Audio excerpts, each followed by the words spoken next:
এমনকি জোবাইদ আন্টি, রিনা ভাবি, এদের আচরণ একই রকম। আমি কি আব্বুর মৃত্যুর জন্য দায়ী? সাগর, ওদের কথা মাথা থেকে একদম ঝেড়ে ফেলো। তোকে আরো শক্ত হতে হবে, অনেক কাজ করতে হবে। তোর আব্বু নেই, এই সত্যটা মেনে আমাদের সবাইকে সামনের দিকে এগিয়ে যেতে হবে।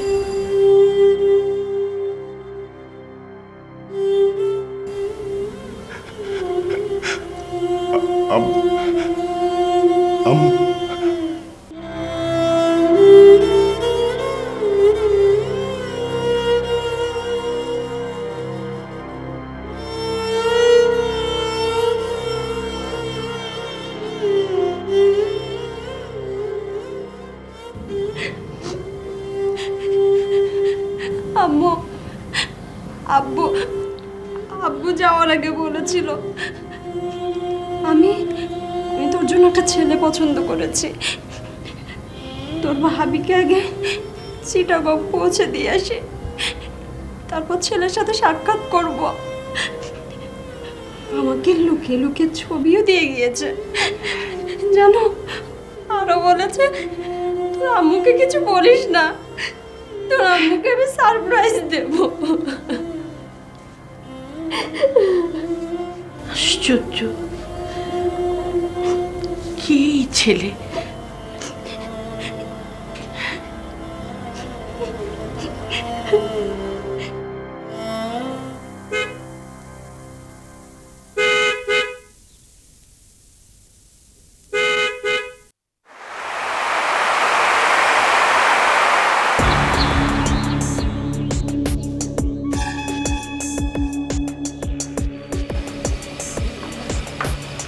হ্যাঁ ম্যাম, শোনো, তুমি আবার এখনই কাউকে কিছু বলো না। আমি কিন্তু কাউকে বলিনি যে এতিমখানার সব ব্যবস্থা তুমি করেছো। আসলে বুঝতে পারছি না, এমন একটা পরিবেশে এসব না করাই ভালো। আমি তাহলে এক কাজ করি, আমি আগেই ওখানে চলে যাই। রিনা, তুমি মামার সঙ্গে চলে যাও, আমি আম্মুকে সাথে করে নিয়ে আসছি। আর রিজু ভাই এতিমখানায় খাবারের ব্যবস্থা করেছেন, ওটা মানা করতে হবে। আমরা তাহলে যাই। চলো রিনা। ও ভালো কথা, তোমার মায়ের শরীর এখন কেমন? ওনার সাথে কথা বলা যাবে তো? মাম, এটা আজকে থাকুক। মাম, ও আসলে দেখতে যাচ্ছে এত অঙ্কের টাকার কথা শোনার পর আম্মুর রিয়াকশনটা কি হয়। কিন্তু শাকির, ব্যাপারটা দেরি হয়ে যাচ্ছে। আরবাজ আজকেও এসেছিল। উফ মাম, তুমি এসব নিয়ে টেনশন করো না তো। শোনো, আরবাজের সাথে এখন শাকিরের ভালো সম্পর্ক হয়ে গেছে, ও সব কিছু ম্যানেজ করবে, ডোন্ট ওয়ারি। ওকে, যাচ্ছি আমরা, তাড়াতাড়ি চলে এসো। চলো মাম।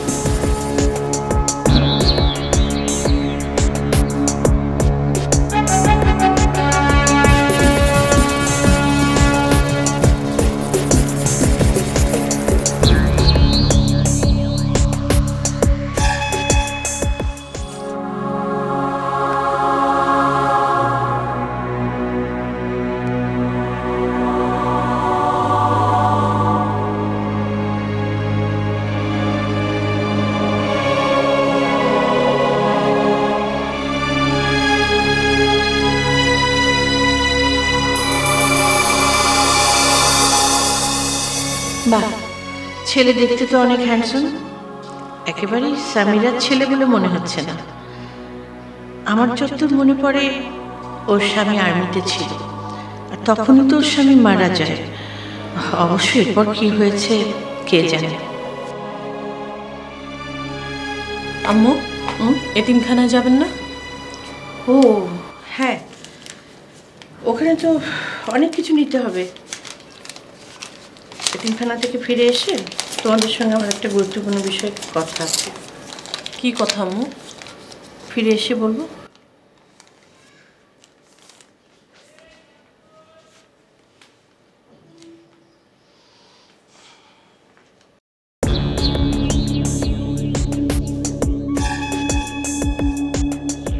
মাম, এতটুকু জায়গার মধ্যে কিভাবে সম্ভব? Cinema hall, shopping complex, apartments, how come? জমি দেখে কিছুই বলা যায় না। জমির দাম কত জানো? কোটি টাকার সম্পত্তি রয়েছে এখানে, আমাকে আরবাজ বলেছে। এখন একটাই ঝামেলা, এই জমিতে তোর শাশুড়িরও হক আছে।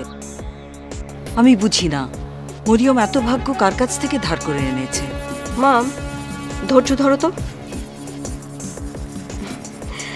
আব্বুর মৃত্যুর কারণটা তো এখন পর্যন্ত জানতেই পারিনি। তোর শ্বশুর মরে গিয়ে একদিক দিয়ে ভালোই হয়েছে, তা নইলে তিনিই হতেন পথের সবচেয়ে বড় কাঁটা। এটা তো সবাই জানে। উনি তো এই এতিমখানাতেই মানুষ হয়েছেন।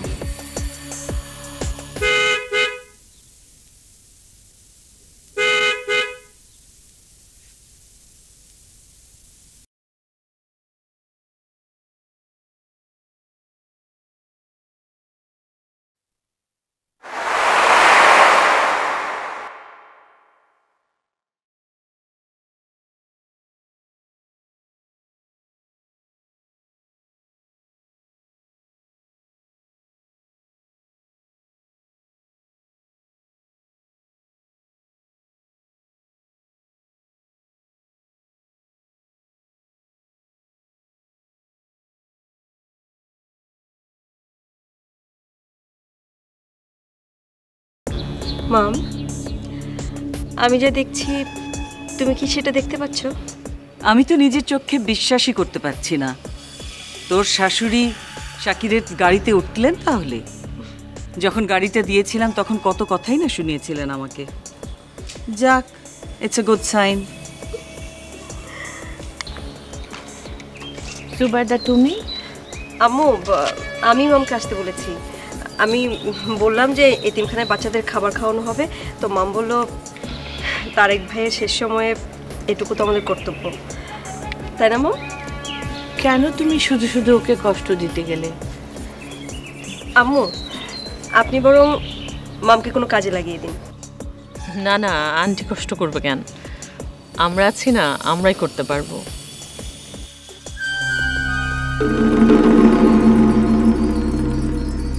শাকির, সবকিছু ঠিকঠাক আছে তো? সব ঠিকমতো অ্যারেঞ্জ করেছো? হ্যাঁ, সবকিছু ব্যবস্থা করে রেখেছি। আম্মু, এতিমখানার বাচ্চাদের খাওয়ানো হবে বলে আমি সবকিছু অ্যারেঞ্জ করতে বলেছিলাম শাকিরকে।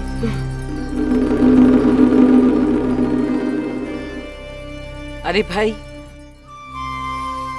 শাকিরই করুক আর রিজুই করুক, কথা তো একই হলো। চলো চলো রান্না করতে যাই, তা নাহলে রান্না করতে অনেক দেরি হয়ে যাবে।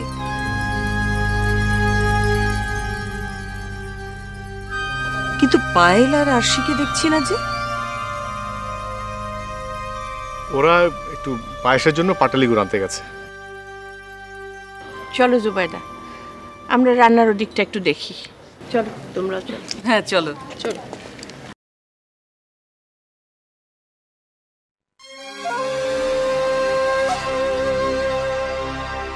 হায় আল্লাহ, এখন দেখছি কোনো কারণ ছাড়াই কাঁদতে হবে। ভালো ভাষা ফেসে গেলেন জুবাইদা বেগম, এখন ঠেলা সামলান। আচ্ছা, এই সুযোগে কথাটা বলে নিলে কেমন হয়?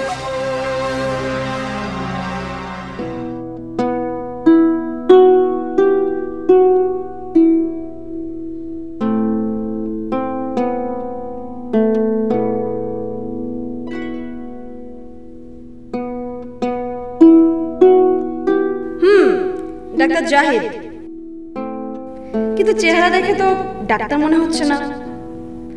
তুমি ডাক্তার হও আর ইঞ্জিনিয়ারই হও, তাতে আমার কি করার আছে? যা সিদ্ধান্ত নেওয়ার তো আমার পরিবারই নেবে। আব্বু এই সম্বন্ধ নিয়ে কত খুশি ছিলেন।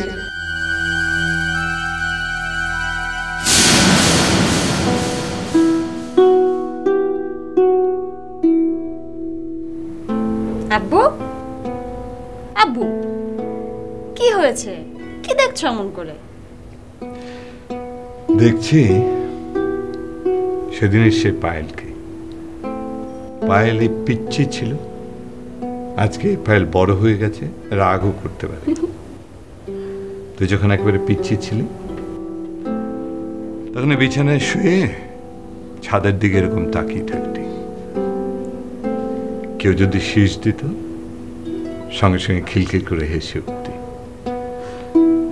আর তোর আম্মু তোকে যখন চামচ দিয়ে খাওয়াবার জন্য নিয়ে আসতো সঙ্গে সঙ্গে হাতটাকে সরিয়ে দিতি। আর তোর আম্মু আমাকে বলতো যে পায়েলের আব্বু, পায়েলকে দাও তো বকে। কি বুঝে তুই খিলখিল করে হেসে উঠতি। ইস, মিথ্যা কথা। বিশেষ না হলে তোর মাকে জিজ্ঞেস করে দেখ। তোর যখন মুখে ছোট ছোট দুটো দাঁত উঠলো, ওপরে পাটিতে দুটো, নিচের পাটিতে দুটো, তখন যেই হাত দিত তার হাত কামড়ে দিতি। তোর মায়ের হাত তো সব সময় কামড়াতি। সেটা অবশ্য আম্মুও বলেছে। ও, আম্মুর কথা বিশ্বাস হয় আর আমার কথা বিশ্বাস হয় না? মা রে, মেয়েরা হচ্ছে ফুলের মতো। সকালে যদি দেখি কলি, সন্ধেবেলায় সেটা একেবারে ফুটন্ত ফুল। চারদিক আলো ঘুরছে, গন্ধ ছড়াচ্ছে। দেখতে দেখতে সেই কলিটা ফুল হয়ে গেল, এখন বিয়ের যোগ্য হয়ে গেছে। শোনো আব্বু, আমি ওসব বিয়ে টিয়ে করতে পারবো না। কেন রে? কোনো কারণ নেই, এমনিতে।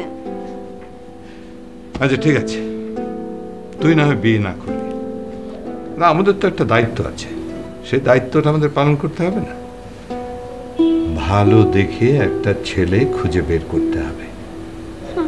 আব্বু, আমি সিরিয়াস রে মা। ছেলেটাকে আমি পছন্দ করেছি, আর তোকে প্রথম বলছি। কেন জানিস? ছেলেটাকে যেহেতু আমি পছন্দ করেছি, ওই ছেলে সুখী জীবনের প্রত্যয়নপত্র দিতে পারে কিনা সেটা আমি দেখতে চাই। ওরে বাপরে, সুখী জীবনের প্রত্যয়নপত্র? এটা আবার কি জিনিস আব্বু? পায়েল, পৃথিবীটা অদ্ভুতভাবে চেঞ্জ হয়ে যাচ্ছে। তার মানে এই নয় যেটা জেনারেশন গ্যাপের কারণে আমি এটা ভাবছি। আসলে মানুষ প্রতিযোগিতা, যান্ত্রিকতার চাপে মানবিক দিকগুলো একেবারে হারিয়ে ফেলেছে। এই সাগরের কথাই ধর, বিয়ে হয়েছে সেই কতদিন হলো, অথচ সৃষ্টি তার সংসারই করতে পারল না। স্বামী স্ত্রীর সম্পর্কটা হওয়া উচিত ঠিক তোমার আর আম্মুর মতন। Right, right you are. আজকাল এই ডিভোর্স, ব্রেকআপ, এই শব্দগুলো কত সহজ হয়ে গেছে। আমার কথাগুলো হয়তো স্বার্থপরের মতো শোনাবে। আমিও চাই যে আমার বাচ্চারা ভালো থাকুক।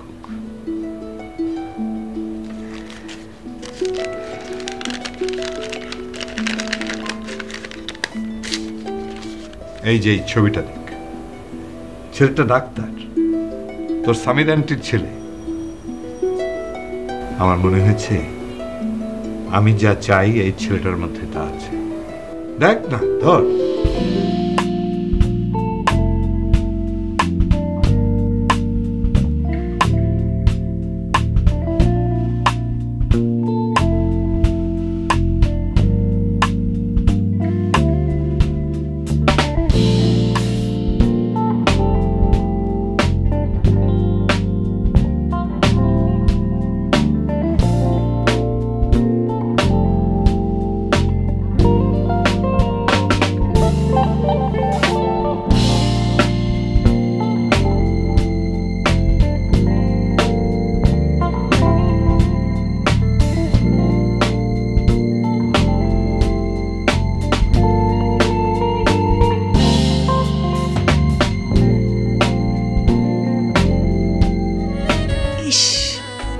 পেঁয়াজগুলো না বেশি ঝাঁঝালো।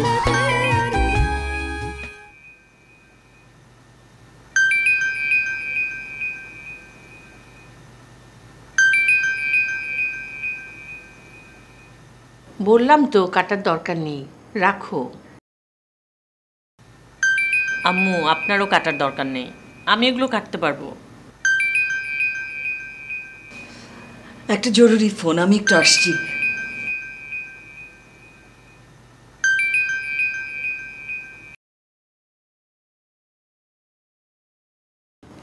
আচ্ছা, আমান আর আরশি তো এলো না, পায়েলেরও তো আসার কথা ছিল।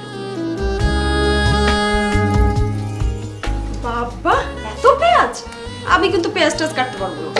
শ্বশুর বাড়িতে গিয়ে কি করবে? তখন তোমাকে ডেকে নিয়ে যাবো। এই তুই যা, গিয়ে দেখ চালটা ঠিক মতো ধোয়া হয়েছে কিনা। কথা কি ছিড়ি, পেঁয়াজ কাটতে পারবো না? আরে রান্নার মধ্যে সবচেয়ে মজার মশলাই তো পেঁয়াজ। পেঁয়াজ নাকি মজার হয় রান্না?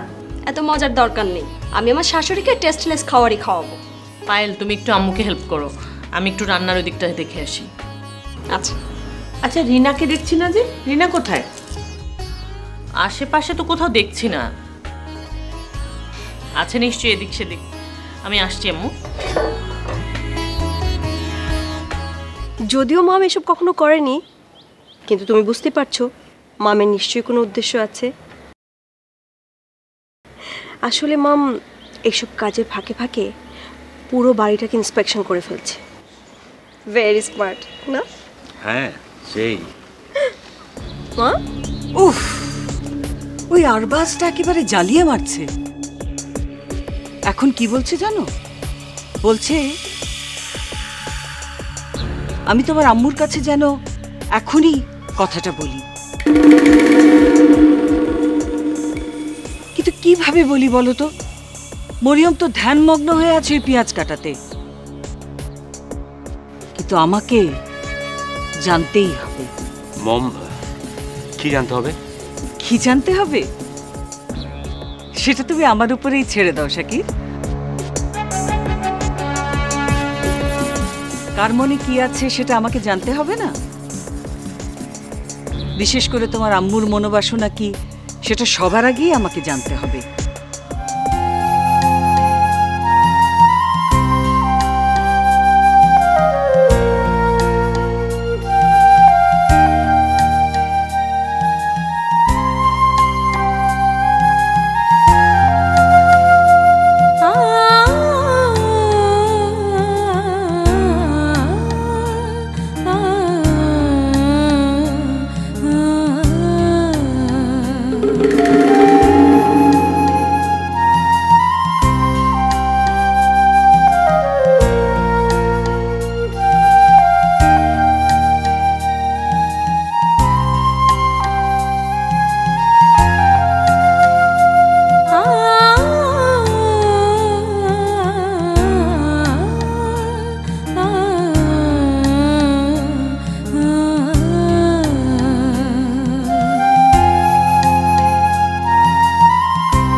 আমি শুরুতে বলেছি, এখনো বলছি, মৃত্যুর আগ পর্যন্ত বলবো, ও আমাদের কারোর মঙ্গল চাই না ভাবি, সবারই অমঙ্গল চাই। ভাবি এবার তাকে বুঝাও তোমরা। আমাকে কোনো বোঝানোর দরকার নেই, তুমি আগে নিজে রিয়েলাইজ করো ভাইয়া।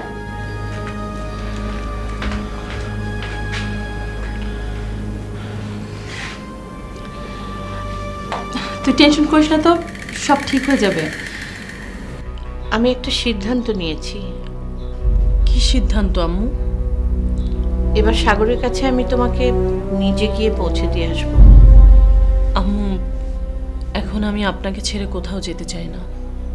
এখন তোমার ওখানে যাওয়া উচিত। কিন্তু আম্মু এই অবস্থায় আপনাকে ফেলে